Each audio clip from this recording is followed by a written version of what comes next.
దేవో దేవకీనందనోయం జయతు జయతు కృష్ణో వృష్ణివంశప్రదీపః జయతు జయతు మేఘశ్యామలః కోమలాంగో జయతు జయతు పృథ్వీ భారనాశో ముకుందః. హరి ఓం. పరమేశ్వర స్వరూపమైన సభకి నమస్కారం.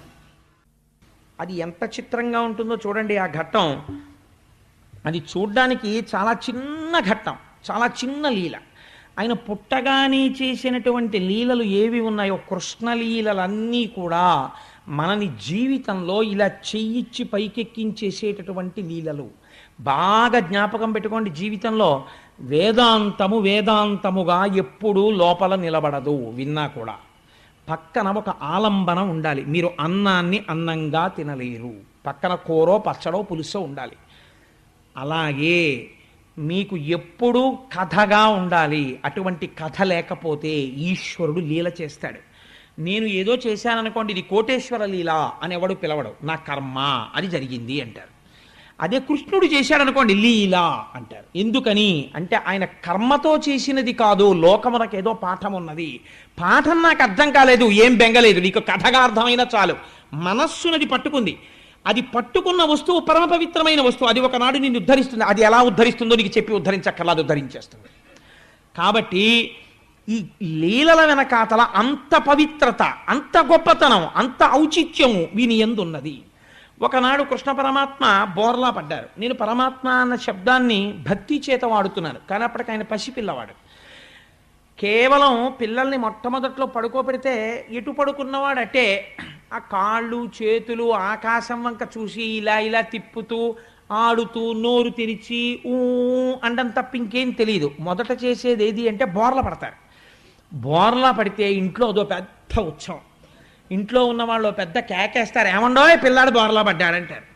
అనగానే అందరూ వచ్చి ఆ 2-3 ఇళ్ళకి 4 ఇళ్ళకి చెప్పి వెంటనే మేనత్త కబురెడుతుంది, పిల్లాడు బోర్లా పడ్డాడు, మేనత్తను రమ్మని. మేనత్తలది ఎంత ముద్దో వాళ్ళది అన్నదమ్ముడు బిడ్డ కోసమని.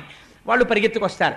వెంటనే జింహచాపల్ని ఏదో వంకెట్టుకోవాలి కదా, అందుకని బోర్లా పడ్డాడు బొబ్బట్లో ఏదో అంటారు అని ఉడుగు తినేస్తారు. వీళ్ళు ఉడుగు తినేస్తారు. పాపం వాడికి ఏముంటుంది, పాపం కొంత తప్పే ఉందనుకోండి, వాళ్ళ పిల్లాడు సంతోషం వండుకు తిన్నారు కాదని మనం ఎందుకు అనాలి మధ్యలో.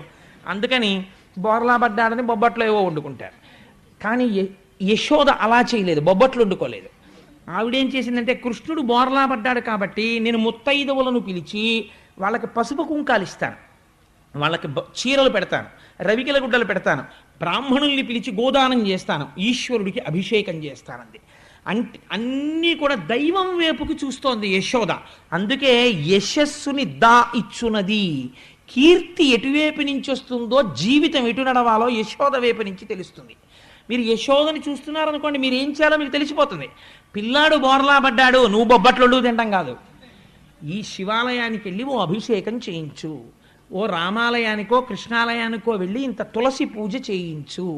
నీ మనవడు బోర్లా పడేటటువంటి అదృష్టం నీకు ఈశ్వరుడు సమకూర్చినాడు. ఒక మంగళప్రదమైన కార్యం నడుస్తోంది, పిల్లవాడు వృద్ధిలోకి వస్తున్నాడు, అది ఈశ్వరానుగ్రహంగా చూడు. అందుకని యశోద వైపు నుంచి చూడాలి. కాబట్టి ఆవిడ ఏం చేసింది, అభిషేకాదులు చేస్తోంది. ఓ ఇంటి నిండా బ్రాహ్మణులు వచ్చారు, పూజలు జరుగుతున్నాయి, నందుడు మంచి సంతోషంగా ఉన్నాడు, ఇంటికి అందరూ వచ్చారు, వాళ్ళతో మాట్లాడుతున్నాడు. అబ్బో మీ పిల్లాడేమిటో పూతన మీద పడిపోయాట, బతికాట అని ఓ కథలుగా చెప్పుకుంటున్నారు. ఇప్పటి నుంచి ఆయన్ని మాత్రం తీసుకెళ్ళి, వాళ్ళది ఏముందండి, చక్కగా వాళ్ళ ఐశ్వర్యం అంతా పశువులు పాడి.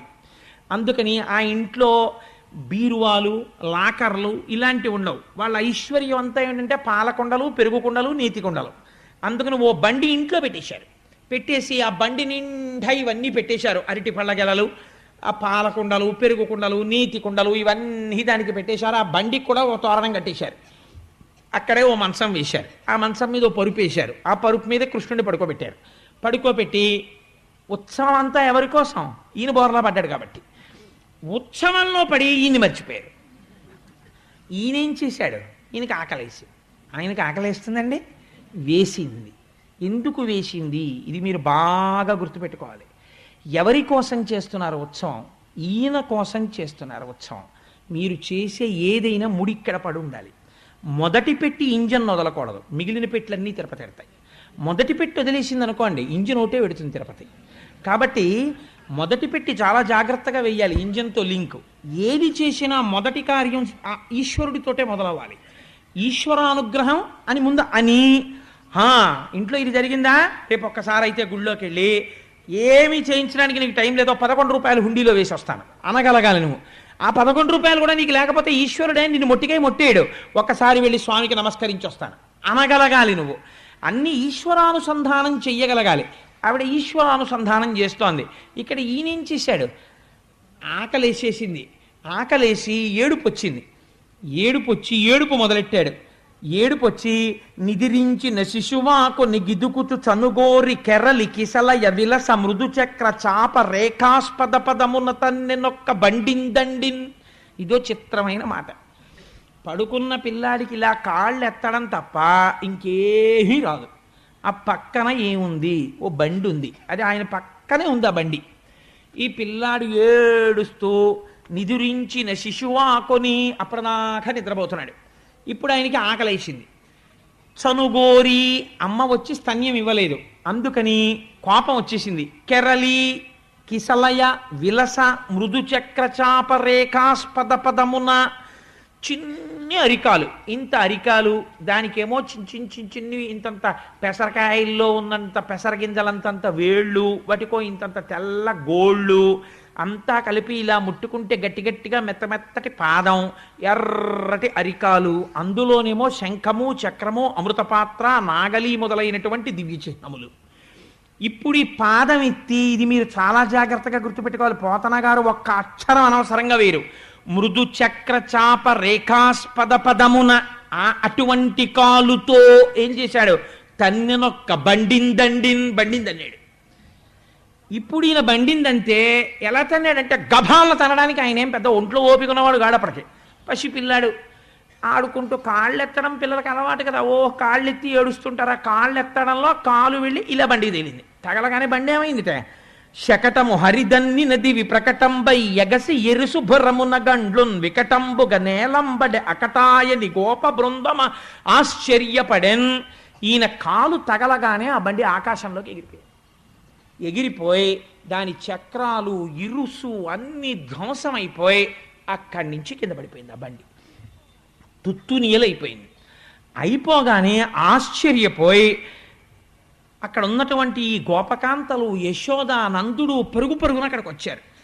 ఫంక్షన్ జరుగుతున్నప్పుడు పెద్దవాళ్ళందరూ అక్కడ ఉంటారు, పిల్లలందరూ ఆ చోట గుమిగూడి ఆడుకోవడం మొదలెడతారు. ఈ కృష్ణుడి దగ్గర ఆడుకుంటున్నారు ఈ పిల్లలందరూ. వాళ్ళని అడిగారు వచ్చి, రే ఏమైందిరా, బండి ఎందుకు ఎగిరింది అని అడిగారు. అడిగితే వాళ్ళన్నారు, నిదురించిన శిశువాకుని ఏడ్చిన కాలెత్తి తాకిన ఈ శకటం ఎగిరెను కాని ఏ మూలమున బండియగదని తద్బాలుని కడ నాడు చుండి పలికిరి శిశువుల్. వాళ్ళకి అబద్ధాలు ఆడడం రాదు పిల్లలు వాళ్ళు. అందుకని నాన్నగారు ఇంట్లో ఉండేవి, రే కాలింగ్ బెల్ మోగుతాను నేను లేనని చెప్పేయంటే వాడు గవ్వో వెళ్ళి తలుపు తీసి నాన్నగారు లేరని చెప్పేమన్నారంటే నేసేస్తాడు తలుపు. అలా వాళ్ళకి అబద్ధం చెప్పడం రాదు వాళ్ళకి. అందుకని వాళ్ళు ఏం చేశారు, అవును మేము ఇక్కడే ఉన్నాం, ఇక్కడ ఆడుకున్నాం, మేము చూసాం, ఆయన ఏమో లేచాడు ఏడిచాడు ఆ పిల్లాడు, ఆ పాలు కావాలని, ఆ ఏడుస్తున్నాడు వచ్చి చెప్దాం యశోదకు అనుకున్నాం, ఇంతలోకే పంటలు వేసుకుంటున్నాం కదా అని చూసాం, కాలు ఇలా కనిపడి కాలు తగిలి బండి ఎగిరిపోయింది అన్నారు. అంటే వీళ్ళు అన్నారు చూసి, ఏమిట్రా వీళ్ళు మాట్లాడే మాటలు, బాలుండెక్కడ బండి ఎక్కడ, అబోభాగంబుపై ఏర్పడన్ కాలంతన్నుట ఎక్కడాటపడుచుల్ కల్లాడిరి జడ్డుంబల్ కేలోకంబుననైన చెప్పబడునే ఏ చందమోగాక ఎంచాలాపించుతు వ్రేలు వ్రేతలు ప్రభూతాశ్చర్యలై అరందరన్.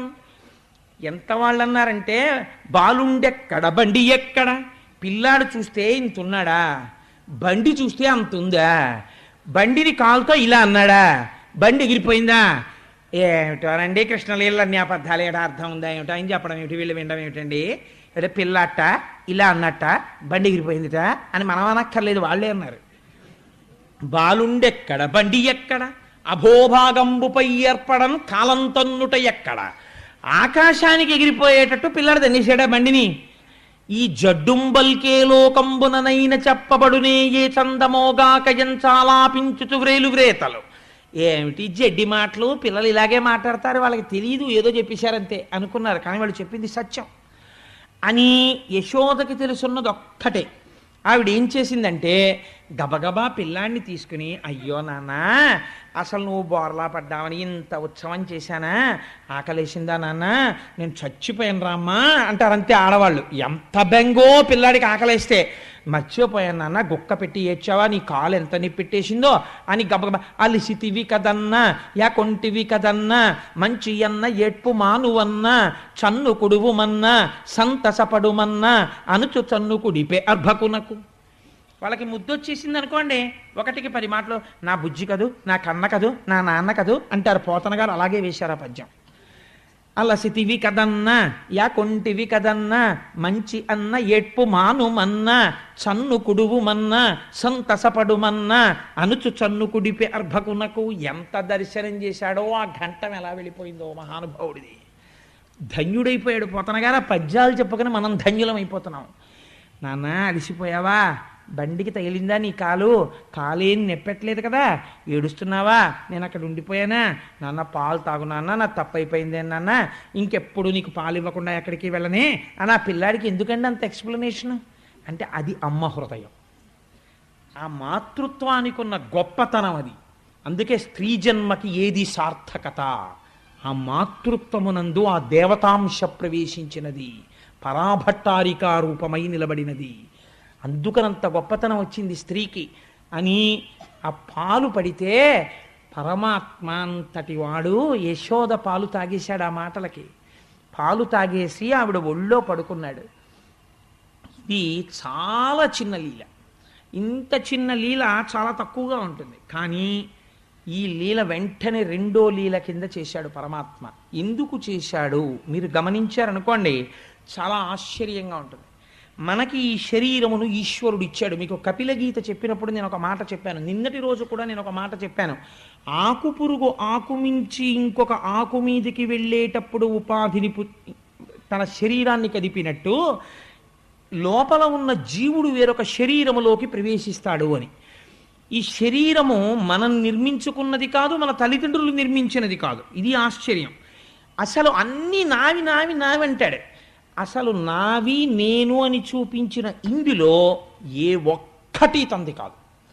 ఈ పైన ఉన్న చర్మము తనది కాదు, రక్తము తనది కాదు, మాంసము తనది కాదు, కొవ్వు తనది కాదు, శుక్ల తనది కాదు, మేధ తనది కాదు, ఊపిరితిత్తులు తను తెచ్చుకోలేదు, గుండె తను తెచ్చుకోలేదు, ఏది తను తెచ్చుకోలేదు.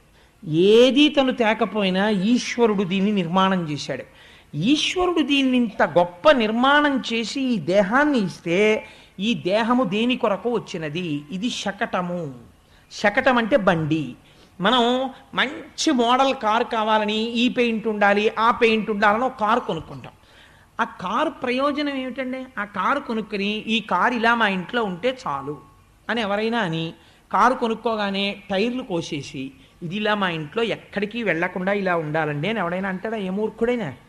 ఆ కారు ఎక్కడికి కావాలంటే అక్కడికి తీసుకెళ్ళాలి అంటాడు. ఇది కూడా శకటము. అన్ని శరీరములు శకటములే, ప్రత్యేకించి మనుష్య శరీరము మహోత్కృష్టమైన శకటము. ఈ బండినికి మీరు తీరాన్ని చేరగలరు, కానీ ఈ బండినికి మనము తీరము చేరడం లేదు. ఎందుకు చేరట్లేదు అంటే ఒక్కటే కారణం, దీన్ని దేనికోసం ఉపయోగించాలో దానికోసం ఉపయోగిస్తే తీరం చేరుతారు. కారు మీదే ఇక్కడ బయలుదేరి రేపు పొద్దున్నే విశాఖపట్నం వెళ్ళాలండి అన్నవాడు ఏం చెయ్యాలి? కారులో విశాఖపట్నం వెళ్ళే రోడ్డు ఎక్కాలి. అంతేకాని అమ్మో ఏమంటే రోడ్ల మీద జనం అది ఉంటారు, నేను ఇక్కడి నుంచి విశాఖపట్నం ఎన్ని కిలోమీటర్లు అండి అంటే 200 కిలోమీటర్లు అండి అంటే ఎన్ని లీటర్ల పెట్రోల్ కొట్టించుకోవాలండి? ఓ 50 లీటర్లు కొట్టించుకోండి అన్నారనుకోండి ఉదాహరణకి. ఆల్ రైట్, 50 లీటర్లు కొట్టుకుని 200 కిలోమీటర్లు ప్రయాణిస్తే వైజాగ్ వచ్చేస్తుందండి అంటే వచ్చేస్తుంది. అనగానే అయ్యప్ప స్వామి గ్రౌండ్లోకి తెల్లారకట్టు వచ్చేసి ఇక్కడైతే ఎవరు జనం ఉంటారని గుండ్రంగా 200 కిలోమీటర్లు తిరిగేసి ఆగిపోయి ఏ 10 అయిన తర్వాత ఏమంటే వైజాగేనా అండి అని అడిగాడు అనుకోండి. కాకినాడ అండి ఇది అన్నారు అనుకోండి. అదేమిటండి 200 కిలోమీటర్లు పెడితే కారులో వైజాగ్ వస్తుంది అన్నాడే, నేను 50 లీటర్లు కొట్టించాను, 200 కిలోమీటర్లు తిరిగాను, కాకినాడలో ఉన్నాను ఏంటండి అని మీరు వాళ్ళ ఇంటికి వెళ్ళిపోయింది చొక్కా పట్టుకు బయటికి లాగేసి, మూర్ఖుడానికి బుద్ధి లేదు, 200 కిలోమీటర్లు వెళ్ళాను, కారు చూడు కావాలంటే 50 లీటర్ల పెట్రోల్ అయిపోయింది, కాకినాడలోనే ఉన్నాను, నువ్వు తప్పు చెప్పావన్నారు అనుకోండి. తప్ప అయిందా మీద? ప్రయాణం యథార్థం, 50 లీటర్లు ఖర్చు అయింది యథార్థం, మీరు డబ్బు కట్టింది యథార్థం, 4 గంటల కారులో ప్రయాణం యథార్థం, కానీ 0 తిరిగారు మీరు. అది అసలు ఉన్న పెద్ద తేడా అక్కడ ఉంది. ఇవన్నీ యథార్థం. లక్ష్యం వైపుకి ఎందుకు వెళ్ళలేదు, ఎటెళ్లాలో అటెళ్ళలేదు కదా. శకటం ఎక్కింది యథార్థం. ఈశ్వరానుగ్రహంగా ఇన్నాళ్ళకి ఈ శకటం వచ్చింది. ఏ కుక్క శకటమో పిల్లి శకటమో వస్తే ఈ అనుగ్రహాలు ఉండవు. ఈ శకటం వచ్చింది కాబట్టి భాగవతం వినగలడు. ఈ శకటం వచ్చింది కాబట్టి ఇక్కడికి వచ్చి కూర్చోగలడు. ఇంకో శకటం వచ్చాడు అనుకోండి, తోసేస్తారు. ఎందుకని? ఆ శకటం భాగవతం వినడానికి పనికిరాదు, గుళ్ళోకి రావడానికి పనికిరాదు, అందుకు తీసేస్తారు దాన్ని. ఈ శకటం అయితేనే కూర్చోపెడతారు. తీసేయచ్చమ్మా, మీకు అభ్యంతరకరంగా ఉంటే ఆ శకటాన్ని తీయండి, తప్పేం లేదు, పక్కకి తోసేసేయండి. అందుకని ఈ శకటం మహోత్కృష్టమైన శకటము, కానీ చంపకండి తల్లి, పక్కకి తోసేయండి అంతే. కాబట్టి ఇది ఇంత గొప్ప శకటము, కానీ ఇది ఎందుకు పనికొస్తోంది? దీంతో హాయిగా గుళ్ళోకి వెళ్ళొచ్చు, ప్రదక్షిణం చెయ్యొచ్చు, కావలసింది తినచ్చు. నేను ఒకటికి 10 మాటలు ఇదే మాట చెప్తుంటాను. వేదాంతానికి పునరావృత్తి దోషం లేదు. కావలసింది తినచ్చు, ఈశ్వరానుగ్రహం అనొచ్చు, ఇంట్లో ఉండొచ్చు, ఈశ్వరానుగ్రహం అనొచ్చు. కానీ వీడు ఇదొక్కటే వదిలేస్తాడు. ఈశ్వరానుగ్రహం ఒకటే వదిలేసి నా ప్రజ్ఞ అంటుంటాడు. ఇదే గుండ్రంగా తిరగడం. ఇదంతా నేనేనండి అంటాడు. ఇది నేనే కట్టానండి ఇల్లు, ఇంత పొడుగు నేనే అయ్యానండి, ఇలా ఇంత బలవడానికి కావలసిన విటమినైజ్డ్ ఫుడ్ నేనే తిన్నానండి, భాగవతం నేనే చెప్పానండి, గుళ్ళోకి నేనే వచ్చానండి అంటాడు. ఈశ్వరుడు చెప్పించాడు అన్నాడు అనుకోండి, వాడు వైజాగ్ రోడ్ ఎక్కేశాడు. ఈశ్వరానుగ్రహంతో నేను అన్నం తిన్నాను అన్నాడు అనుకోండి, వాడు పిఠాపురం వెళ్ళిపోయాడు. ఈశ్వరానుగ్రహంతో రాత్రి బాగా నిద్రపోయాను అన్నాడు అనుకోండి, గొల్లపురం వెళ్ళిపోయాడు. ఈశ్వరానుగ్రహంతో నాకు 2 బిడ్డలు పుట్టారు అన్నాడు అనుకోండి, అన్నవరం వెళ్ళిపోయాడు. ఈశ్వరానుగ్రహంతో నేను మంచి ఉద్యోగంలో ఉన్నాను అన్నాడు అనుకోండి, తూని వెళ్ళిపోయాడు. ఈశ్వరానుగ్రహంతో నేను భాగవతం చెప్పుకోగలుగుతున్నాను అన్నాడు అనుకోండి, వైజాగ్ వెళ్ళిపోయాడు.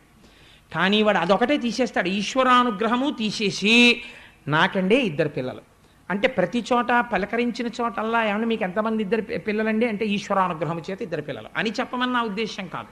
అప్పుడు వీడు వెర్రాడు అనుకుంటారు. అలా అనక్కర్లేదు. లోపల భావన ఉంటే చాలు కదా. ఆ లోపల భావన ఉంటే సరిపోతుంది. ఆ భావన పోయిందనుకోండి, నోటితో ఎన్ని మాటలని ఏం ఉపయోగం. కాబట్టి ఆ భావన ఉంటే మీరు అనుకున్న లక్ష్యానికి చేరుతారు ఈ శకటం ఎక్కి.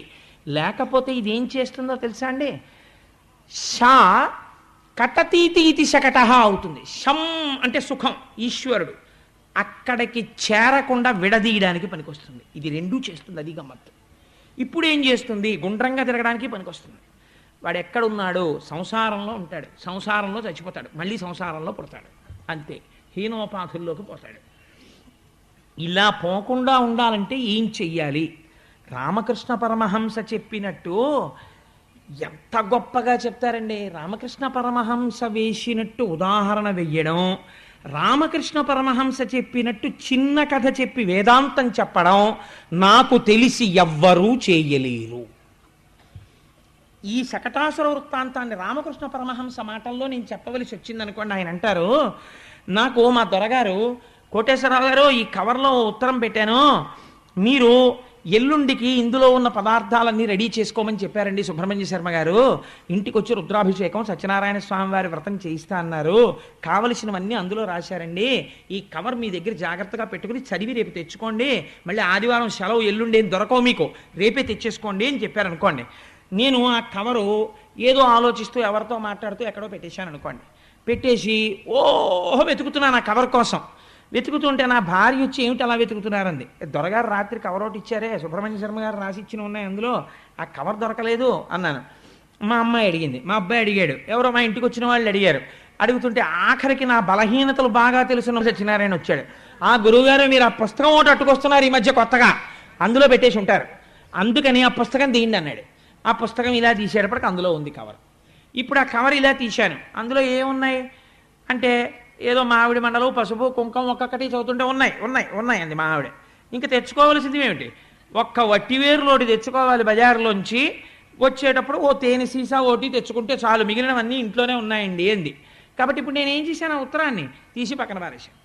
పడేసి ఆ వట్టివేరులోనూ తేనే కదా నాకు గుర్తుంటుందిలే, వస్తూ తెచ్చేస్తాను నేను. మరి ఇప్పటిదాకా ఇంత వెతికిన కవరు ఉత్తరం ఎందుకు అక్కర్లేనివైపోయాయి? అందులో ఉన్నది నీకు తెలిసిపోయింది, ఇంక అక్కర్లేదు, అది గుర్తెట్టుకు తెచ్చేసుకోగలవు. ఇప్పటి వరకు గుండ్రంగా తిరుగుతున్న వాడి అలా తిరగకూడదని తెలిసిపోయింది, చాలు, ఇంకా ఉత్తరం నీకు అక్కర్లేదు. శకటాసుర వృత్తాంతం ఒక్కసారి తలకెక్కేస్తే చాలు, నీకు ఎలా వెళ్ళిపోవాలో తెలిసిపోయింది. రామకృష్ణ పరమహంస మాటల్లో అయితే అంతే, దాని వృత్తాంతం కానది ఎంత పెద్ద మలుపు జీవితంలో అంత పెద్ద మలుపు. అయితే అంత తేలిగ్గా తిరిగిపోతుందా అండి కారు, వైజాగ్ వైపుకి వెళ్ళిపోతుందా అంటే నువ్వు ఓ పిశాచాన్ని పెంచావు. అదేమిటండి నేను ఇప్పుడు పెంచానండోయ్ అని మీరు అనొచ్చు. వెనకటికి ఒక సాధకుడు చాలా కష్టపడి సాధన చేసి ఒక పిశాచాన్ని వశం చేసుకునే శక్తులు సంపాదించాడు. అంటే నేను చెప్పట్లేదు, రామకృష్ణ పరమహంస చెప్పారు ఈ కథ. ఆ పిశాచం వశమైంది, ప్రత్యక్షమైంది. నీకు నేను వశురాలనయ్యాను కాబట్టి నేను చాలా సంతోషించాను, నా గురించి ఇంత సాధన చేశావు, కానీ నాకు బలహీనత ఉన్నది, నువ్వు నాకు ఏదో ఒకటి చెప్పాలి, లేకపోతే చంపేస్తాను, నీ తల బదలు కొట్టేస్తాను, నాకు ఏదో ఒకటి చెప్పండి అంటే ఈయన చాలా సంతోషించాడు. అబ్బా ఎవరు దొరుకుతారా ఇలా. కాబట్టి ఇమీడియట్ ఏంటంటే పని మనిషి removed from service, driver removed from service, అందరినీ తీసేశాడు. ఎందుకంటే ఇంక ఈయన ఉన్నాడు కదా అని పిశాచాన్ని పిలిచి అంట్లు తోమేయాలి, బట్టలు ఉతికేయాలి, ఇళ్ళు తుడిచేయాలి అన్నాడు. ఉఫ్ఫని అలా తిరిగి వచ్చి అయిపోయి ఇంకోటి చెప్పాలి. అది పిశాచం. అమ్మ బాబా ఇదేమిట్రో ఇలా చేసేస్తోంది అనుకుని ఆల్ రైట్ రైతు బజార్కి వెళ్ళి కూరలు తేవాలి అనేటప్పటికి తెచ్చి అక్కడ పెట్టేసాన్ని ఇంట్లో ఇంకోటి చెప్పాలి. అన్నీ చెప్పేశాక ఇంక చెప్పడానికి మిగలలేదు, చంపేస్తాను చెప్పకపోతే. ఇప్పుడు అన్నాడు చెప్తానుండు అని. ఇప్పుడు చెప్పడం కష్టమై కూర్చుంది. ఎందుకనంటే ఇప్పుడు చెప్పడానికి పని లేదు దానికి, చెప్పకపోతే చంపేస్తుంది. ఇప్పుడు ఎవరిని చెప్పడానికి వశం చేసుకున్నాడో ఆ వశం చేసుకున్న దాంతో చేత్తో తాను చచ్చిపోతాడు. కాబట్టి ఇప్పుడు ఏం చేశాడు, గురువుగారి దగ్గరికి పరిగెత్తాడు.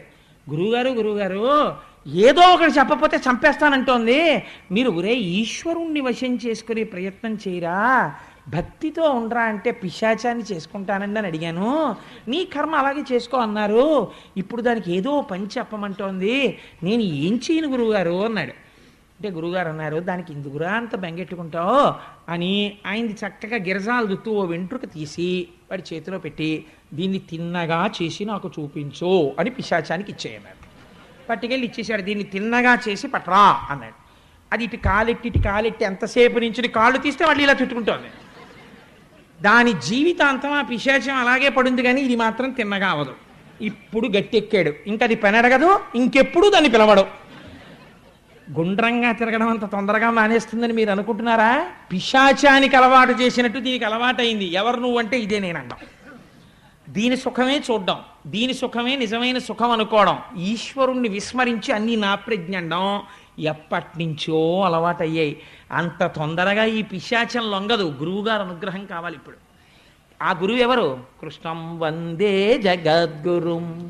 కాబట్టి శకటాసుర సంహారాన్ని కథాభాగంగా విని దేహభ్రాంతిని విడిచిపెట్టి ఈ శకటమును ఎందుకెక్కావో నువ్వు తెలుసుకుంటే ఈ శకటము పవిత్రమైనది. ఇప్పుడు ఈ శకటం ఏం చేస్తుంది? పిశాచము వదిలిపెట్టేస్తుంది, వదిలిపెట్టి వేరే పనిలో పడిపోతుంది. అది ఇంకా ఎందుకని? దానికి ముందు గురువుగారు అనుగ్రహం తగిలింది, అది వెంట్రుకను సవరించడానికి పోయింది. అది ఇప్పుడు ఎక్కడికి వచ్చింది అంటే ఈశ్వరానుగ్రహం ఈశ్వరానుగ్రహం ఈశ్వరానుగ్రహం అంటున్నాడు. అన్నప్పుడల్లా రోడ్డుకి పక్కకి వెళ్ళదు, కారు రోడ్డు ఎక్కేస్తుంటుంది. ఇదొక్కటి అలవాటు చేసేసుకుంటే చాలు. ఈశ్వరానుగ్రహం పక్కవాడిని కొట్టేస్తానండి, అలా ఎందుకు చేస్తావు అంటుంది వెంటనే. అలా చేయనివ్వడు కృష్ణుడు. ఈశ్వరానుగ్రహం పక్కవాడి డబ్బులు కొట్టేస్తానండి అనలేరు మీరు. ఈశ్వరానుగ్రహం వాణ్ణి నాశనం చేసేస్తానండి అనలేరు మీరు. ఏం చేస్తుంది? మిమ్మల్ని సాత్వికమైన ప్రవృత్తిలోకి తిప్పేస్తుంది. ఇప్పుడు ఏమైపోయింది? మీరు ఒక కంఫర్టబుల్ వెహికల్లో కూర్చున్నారు. ఇప్పుడు ఇందులో కూర్చున్నా ఏమీ బాధ లేదు. ఎందుకని? ఎత్ర యోగేశ్వర కృష్ణో ఎత్ర పార్థో ధనుర్ధర తత్ర శ్రీర్విజయో భూతి ధ్రువా నీతిర్మతిర్మమ. డ్రైవర్ సీట్లో ఎవరిని పెట్టేశారు? కృష్ణుడిని పెట్టేశారు.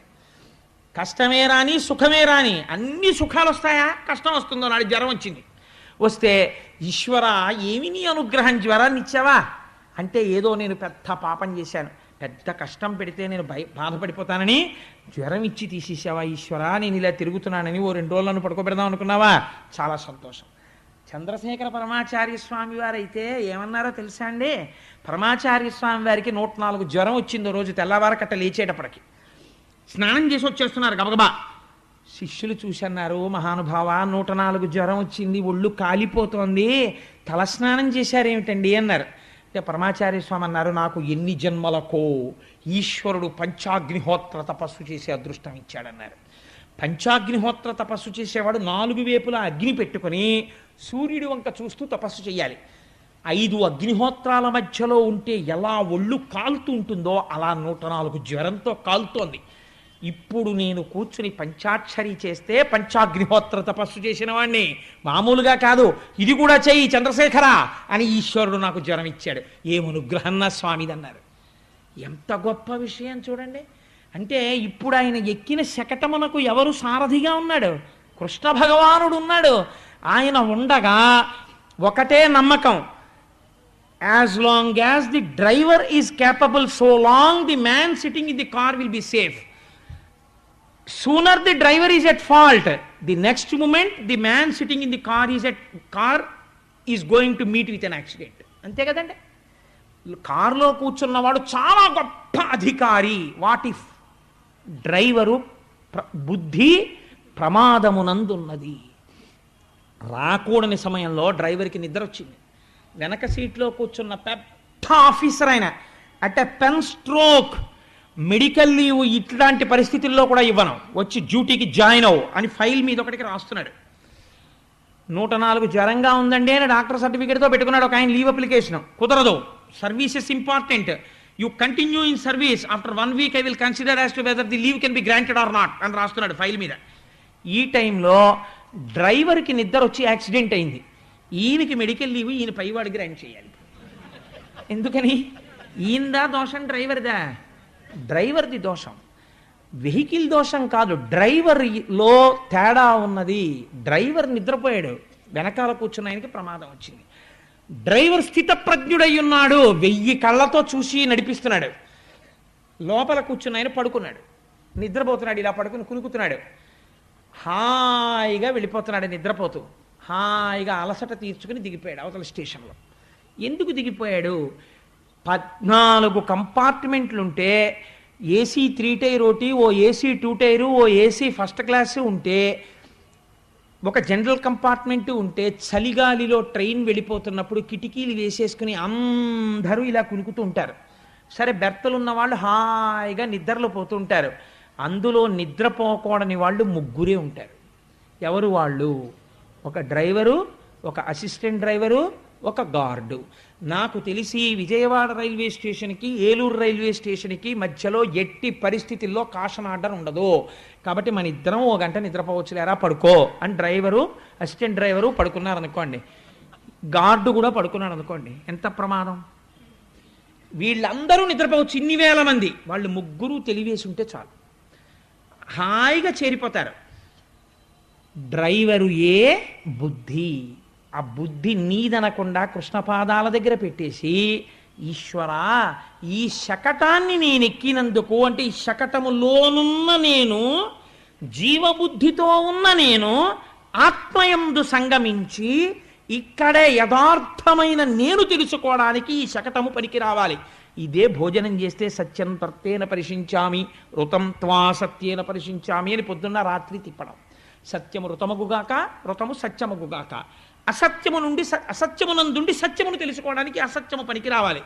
అందుకని అటువంటి శకటమై ఈ శకటము మిమ్మల్ని లక్ష్యాన్ని చేరుస్తుంది. ఎప్పుడు? తెలిసి కాని తెలియక కాని పరమభక్తితో భాగవతంలో 10వ స్కంధాంతర్గతమైనటువంటి శకటాసుర సంహార వృత్తాంతమును విన్నంత మాత్రము చేత, శకటాసురుడు ఇది రాక్షసుడు ఈ బండి, ఎప్పుడు? ఒక్కసారే. ఇదే నేను అన్న భావనతో అన్నీ నేను చేస్తున్నానంటే, ఇప్పుడు మీరు ఒక్కసారి తిరగేసి ఆలోచించండి లీలలోకి. యశోద పిల్లాడు బోర్లా పడ్డాడు, ఏం చేసింది అంటే, ఇదంతా ఈశ్వరానుగ్రహం అని చెప్పి బ్రాహ్మణులకి దానాలు చేసింది, గోవుల్ని దానం చేసింది, అభిషేకాలు చేసింది, బట్టలు పెట్టింది, పసుపు కుంకాలు ఇచ్చింది, పొంగిపోతోంది. ఏది చేసినా ఈశ్వరుడితో కలుపుతోంది. కలుపుతుంటే ఈశ్వరుడు ఏం చేశాడు? శకటమును తన్నాడు. అంటే ఈ శరీరము దేనికి పనికి రావాలో దానికి పనికొచ్చేటట్టుగా మార్చేస్తున్నాడు. ఆసురీ శకటమును చంపాడు. అంటే దీని ఎందున్న ఆసురీ బుద్ధిని చంపాడు. చంపి ఇది పనికొచ్చే శకటంగా మార్చాడు. అంటే మీరు మార్చుకోలేరు, కానీ ఆయన్ని పట్టుకుంటే ఆయన మార్చగలడు. అన్నిటికీ ముందొక్క ఏది ఇంట్లో జరిగినా, ఓ శుభకార్యం జరిగిన ఓ మంచి మాట వింటాం, ఏది వినకపోతే పొద్దున నిద్ర లేచావు అదే మంచి. ఇంకంతకన్నా మంగళం ఏంటండి? లేవకపోతే వెళ్ళిపోయాడు నిద్దట్లో అంటారు. కాబట్టి లేచావు మంగళం. కాబట్టి మంగళం అయినందుకు ఏం చేయాలి? నేను లేచాను, నా భార్య లేచింది, నా పిల్లలు లేచారు, ఇంట్లో ఉండవలసినవన్నీ ఉన్నాయి, రాత్రి అందరం నిద్రపోయినా, కాబట్టి ఈశ్వరుడు మేలు చేశాడు. కాబట్టి నేనేం చేస్తాను, ఒక్కసారి గుళ్ళోకి వెళ్ళి ఒక నమస్కారం చేసి వస్తాను. కాబట్టి ఇప్పుడు ఏమైపోయింది? మీరు కృతజ్ఞతాభావమును ఆవిష్కరించిరి. మీరు అన్నం తింటున్నారు, ఒక్క మాట, పెద్ద మంత్రం అక్కర్లేదండి, పెద్ద మంత్రం రావక్కర్లా. ఉమామహేశ్వర పరబ్రహ్మార్పణమస్తు. అంటే నేను అదే అనమని నేను చెప్పను, పేరుతో ఏముంది, లక్ష్మీనారాయణ పరబ్రహ్మార్పణమస్తు. ఏ పేరు చెప్పినా ఒక తత్వానికే అందుతుంది. లక్ష్మీనారాయణ పరబ్రహ్మార్పణమస్తు. లేదు, మీకు ఇంకొక నామం ఏదో ఇష్టం, ఆ నామమునకు అర్పణమస్తు అని మీరు దాన్ని అర్పణ చేసేసి, ఇది వాడిచ్చిన ప్రసాదము అని మీరు తిన్నారనుకోండి, అంతే, అది లోపలికి వెళ్ళి యజ్ఞప్రసాదం అయిపోతుంది. మీరు పడుకుంటున్నారు, 11 మాటలు మీకు ఇష్టమైన నామం చెప్పుకొని, ఇంకా తర్వాత మాట్లాడకుండా, ఇప్పుడు నేను నిద్రపోతున్న నిద్ర అంతా సమాధి కాపోతోంది, అంటే ఈశ్వరుడి పాదముల దగ్గరకు వెళ్ళిపోతోంది అని మీరు పడుకున్నారు. నిద్రా సమాధి స్థితి, అది సమాధి స్థితి అయిపోతుంది. కనురెప్ప ఇలా పైకెత్తుతూ మీ బెడ్రూమ్లో ఎక్కడో మీ కులదేవతా రూపాన్ని పెట్టుకుని నిద్ర లేస్తూనే కంటి యొక్క మొదటి చూపు ఆయన పాదాల మీద పడ్డం మీరు అలవాటు చేసుకున్నారు. పరమమంగళంతో ప్రారంభమైంది. మీరు మొహం కడుక్కుంటూ ప్రాతస్మరామి పరమేశ్వర వక్త్ర పద్మం పాలాక్షకీల పరిశోషిత పంచబాణం అంటూ స్మరణ చేస్తూ తోముకుంటున్నారు, మంగళం అయిపోయింది. మీరు సంధ్యావందనం చేశారు, మంగళం అయిపోయింది. మీరు ఆఫీస్కి వెడుతూ, ఈశ్వర నాకు ఒక మంచి ఉద్యోగం ఇచ్చి, నేను పాపం ఎందరో ఈ దేశంలో ఉద్యోగం లేని వాళ్ళు ఉన్నారు, నేను హాయిగా వెళ్ళి ఒక గవర్నమెంట్ ఆఫీస్లో ఒక సీట్లో కూర్చుని కొన్ని ఫైల్స్ మీద నేను రాయగలిగినటువంటి అధికారం నాకు ఇచ్చావు, కృతజ్ఞుడను అని ఒక మాట చెప్పి వెళ్ళిపోయారు. ఈశ్వర నాకు బ్యాంకులో ఒక మంచి ఉద్యోగం ఇచ్చావు, కోటేశ్వరరావు లాంటి వాడికి ఇల్లు కట్టుకోవడానికి లోన్ ఇప్పించగలిగిన అధికారం నాకు ఇచ్చావు అని ఒక నమస్కారం చేసి మీరు వెళ్ళిపోయారు. ఆ ఉద్యోగం ఈశ్వర ప్రసాదం అయిపోయింది. ఏం చెయ్యాలంటే, పూజ అంటే అస్తమానం పూజ చేయక్కర్లేదు. పూజ గది ట్రైనింగ్ సెంటర్, ఇది పరంపరగా నడిచిపోతుండాలి. అప్పుడు ఎప్పుడూ డ్రైవర్ సీట్లో ఆయనే ఉంటాడు, డ్రైవర్ మారడు. ఒక్కొక్కసారి ఆఫీసర్ గారు లోపల కూర్చుని మీరు ఒకసారి వెళ్ళొచ్చేయండి అంటాడు, ఇంకోటి ఎక్కుతాడు కారు. ఎవడెక్కినా ఎంతకాలం భద్రం, డ్రైవర్ భద్రంగా నడిపినంతసేపే. డ్రైవర్ని ఎప్పుడూ మార్చకూడదు, కృష్ణుడిని కూర్చోబెట్టాలి. అన్నీ ఈశ్వరుడికి చెప్పి చేసేసుకుంటుండమే. శకటం మిమ్మల్ని చేర్చవలసిన తీరానికి చేర్చేస్తుంది. ఏమిటి నమ్మకం? కృష్ణుడి మీద నమ్మకంతో మంచి పనులు చేసుకుంటూ పోయిన యశోద కోసం బండి తన్నిన కృష్ణుడే మీకు ఆలంబనం అని స్వామి ఆ రోజున బోర్ల పడడం. బోర్ల పడడం అంటే ఏమిటో తెలుసా అండి? నమః, మనః, మనః, మనః అంటే నాది నాది నాది. దీనికి ట్రైనింగ్ అక్కర్లా. ఏమీ లేకపోయినా మనం పిల్లలకి నేర్పేది ఏమిటో తెలుసా అండి? నాన్న ఈ కాలెవరిది? నాది. చెయ్యవరిది? నాది అని వాడికి నేర్పితే, వాడిని ఎవరైనా చుట్టాలు వచ్చినప్పుడు, మా అబ్బాయి చూడండి అప్పుడే ఎన్ని మాటలు వచ్చాయో అని మనవాడిని తీసుకెళ్ళి, నాన్న ఈ కాలెవరిదిరా? నాది. ఈ చెయ్యవరిది? నాది. నాన్నమ్మ ఎవరిది? నాది అని వాడు అంటుంటే, ఏడి ఏడి ఏడి ఏడి బుజ్జి పండేడి అంటే వీడెవరు అంటే నేను. మనం బాగా విషం మొప్పుతాం వాడికి. వాడు నేను నాది, నేను నాది, ఇంకా జీవితాంతం ఈ రెండే, భ్రష్టుడైపోతాడు. ఈ నేను ఈ నాది విరవడానికి గురువుకి మళ్ళీ ఎంత టైం పడుతుందో తిప్పుతాడు ఆయన. ఇది బోర్లపడ్డం. ఆయన జగదాచార్యుడై వచ్చాడు, అర్ధరాత్రి పుట్టాడు, అజ్ఞానం బాగా ఉంటుంది కాబట్టి చీల్చడానికి. అందుకని ఆయన ఏం చేస్తాడు? మనహ మనహ అనకరా, నాది నాది అనకో. ఇలా పువ్వు పట్టుకుని ఓం నిధనపతయే నమః, నాది కాదను.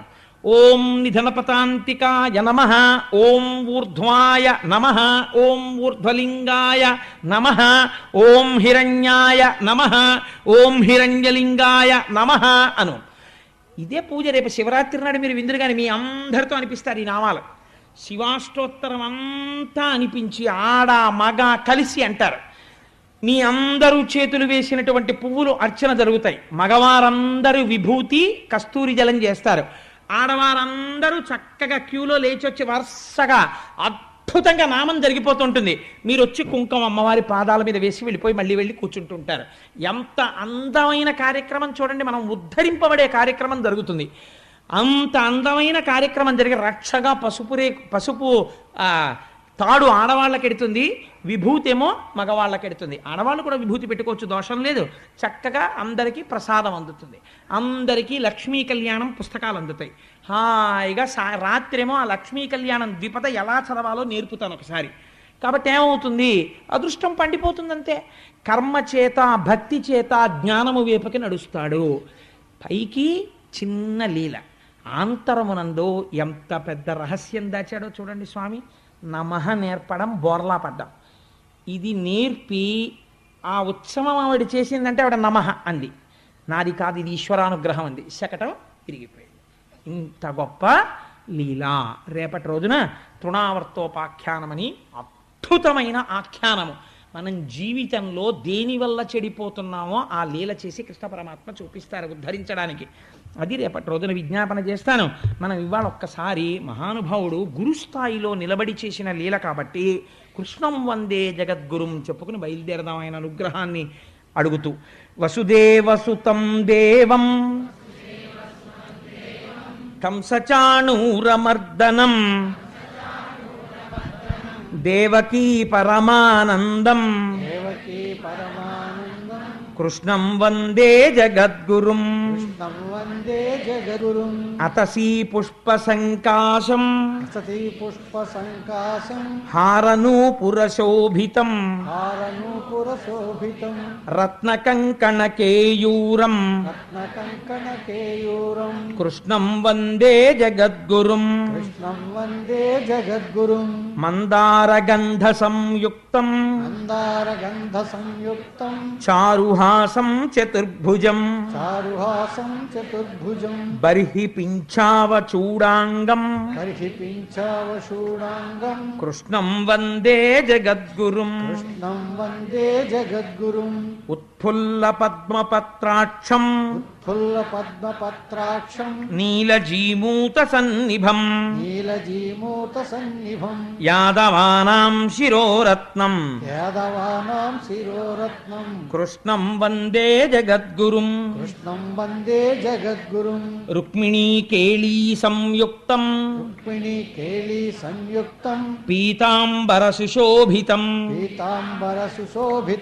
అవాప్త తులసీగంధం కృష్ణం వందే జగద్గురుం గోపికానాం కుచద్వంద్వం కుంకుమాంకిత వక్షసం శ్రీనికేతం మహేశ్వాసం కృష్ణం వందే జగద్గురుం శ్రీవత్సాకం మహోరస్కం వనమాలా విరాజితం శంఖచక్రధరం దేవం కృష్ణం వందే జగద్గురుం కృష్ణాష్టకమిదం పుణ్యం ప్రాతరుద్ధాయ యః పఠేత్ కోటి జన్మ కృతం పాపం స్మరణేన వినశ్యతి. సర్వం శ్రీ ఉమామహేశ్వర పరబ్రహ్మార్పణమస్తు. స్వస్తి.